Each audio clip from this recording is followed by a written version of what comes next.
40 सालों तक बिना भोजन के जीवित रहने वाले साधु प्रहलाद जानी की कहानी।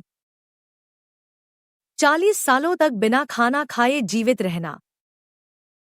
भारत साधु संतों की भूमि है, जहां पर बहुत से साधु संतों ने जन्म लिया है, लेकिन प्रहलाद जानी ऐसे साधु थे जिन्होंने पूरी दुनिया का ध्यान अपनी ओर खींचा था। इनका दावा था कि इन्होंने 40 सालों से कुछ भी खाया पिया नहीं है और वे माता अम्बा के भक्त हैं, जो उन्हें बिना कुछ खाए पिए जिंदा रहने की शक्ति देती है। उनके इस दावे ने बहुत से एक्सपर्ट्स और वैज्ञानिकों का ध्यान अपनी ओर खींचा और 2003 में स्टर्लिंग हॉस्पिटल्स में न्यूरोलॉजिस्ट सुधीर शाह और उनकी टीम ने जानी के दावे का पता लगाने के लिए 10 दिनों तक उनकी जांच की, जिसमें जानी को एक बंद कमरे में सीसीटीवी की निगरानी में रखा गया, जहां उन्हें खाना और पानी कुछ भी नहीं दिया जाता था और पानी का इस्तेमाल वे सिर्फ नहाने के समय ही करते थे। इन 10 दिनों में उन्होंने पेशाब व मल भी नहीं किया।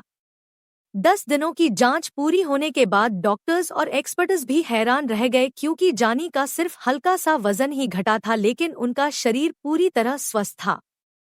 इस टेस्ट के बाद उनकी चर्चा पूरी दुनिया में होने लगी। 2006 में डिस्कवरी ने उनके ऊपर the boy with divine powers नाम की डॉक्यूमेंट्री भी निकाली और कुछ समय बाद ऑस्ट्रिया ने भी उन पर एम अनफांग वोरदास लिस्ट नाम की डॉक्यूमेंट्री निकाली।